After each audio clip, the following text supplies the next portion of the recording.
নমস্কার, কেমন আছো তোমরা সবাই? বাঙালি ঘরকন্নার আরও একটা নতুন ভিডিওতে তোমাদের সকলকে স্বাগত জানাই। আশা করছি তোমরা সকলেই ভালো আছো। দেখেছো, সমস্ত কিছু রেডি করে নিয়েছি একবারে। ফুলকপি আলুটায় ভালো করে কেটে পরিষ্কার করে নিয়ে নুন হলুদ মাখিয়ে একটা মাছ ভেজে নিয়েছি। আর ওদিকে মাশরুমটাও নুন হলুদ মাখিয়ে নিয়েছি। আর ওদিকে একটু মশলাও করা আছে, ওটা পুরো রেডি করা, ওর মধ্যে আদা রসুন পেঁয়াজ সমস্ত কিছু আছে। কড়ার মধ্যে গরম তেল না, কড়াটা গরম করে তেল দিয়ে এখন ফুলকপিটা ভালো করে ভেজে নেব। এই রান্নাটা আজকে শুধু আমার জন্যই হচ্ছে, তাই সমস্ত কিছু অল্প অল্প পরিমাণে। দেখো, ফুলকপিটা আমার ভাজা হয়েই এসেছে। এটাকে নামিয়ে আমি আলুটা একটু ভেজে নেব ভালো করে।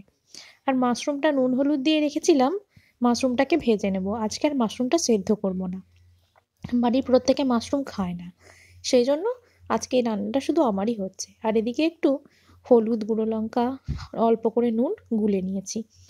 আর ওখান থেকে কড়া থেকে ফুলকপিটা নামিয়ে এখন আলুটা ভেজে নিচ্ছি। আলুটা ভাজা ভাজা হয়েই এসেছে। এটাকে নামিয়ে তারপর মাশরুমটাকে দিয়ে মাশরুমটাকে ভালো করে ফ্রাই করে নেব। আজকে ফুলকপি, মাশরুম, মাছ দিয়ে একটা পাতলা করে ঝোল করব। আমার জন্যই করব, সেখান থেকে যদি কেউ খায় তখন ওই ফুলকপি আর একটু মাশরুম নেবে। ওদের আলাদা রান্না হয়ে গেছে মাছের ঝোল ফুলকপি দিয়ে, সেই জন্য ওই মশলাটা আগে হয়ে গেছিলো, সেখান থেকে মশলাটা আমি তুলে নিয়েছিলাম। দেখো, কথা বলতে বলতে আলুটাও ভাজা হয়ে গেছে।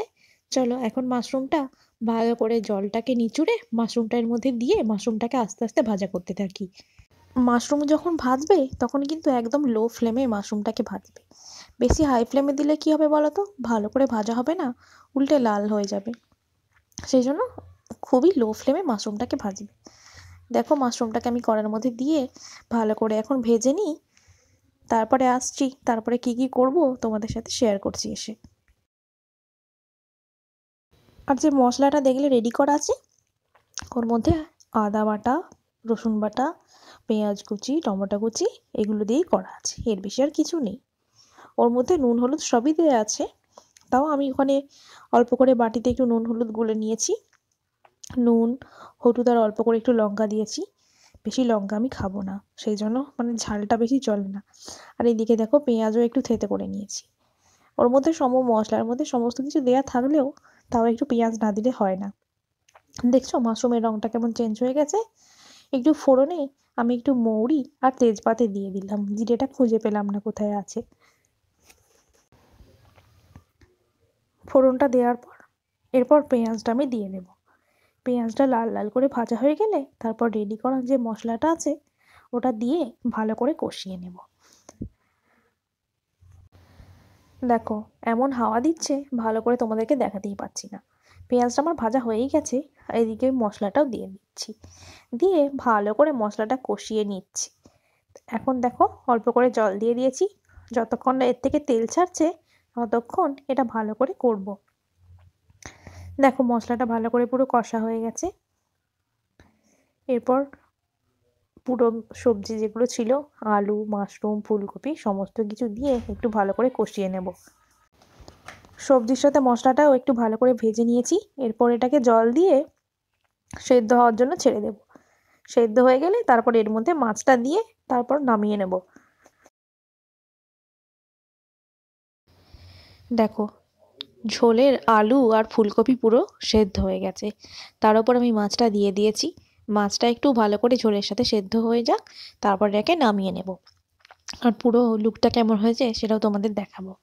রেসিপিটা দেখে তোমরা যদি বাড়িতে কেউ ট্রাই করো, আমায় কিন্তু কমেন্টে জানিও। ঝোলটা অনেকটাই মরে গেছে। এবার এটা যেহেতু আমি একা খাবো, সেই জন্য বেশি ঝোলটা রাখিনি। এবার কারো যদি প্রয়োজন হয় সে এখান থেকে নেবে।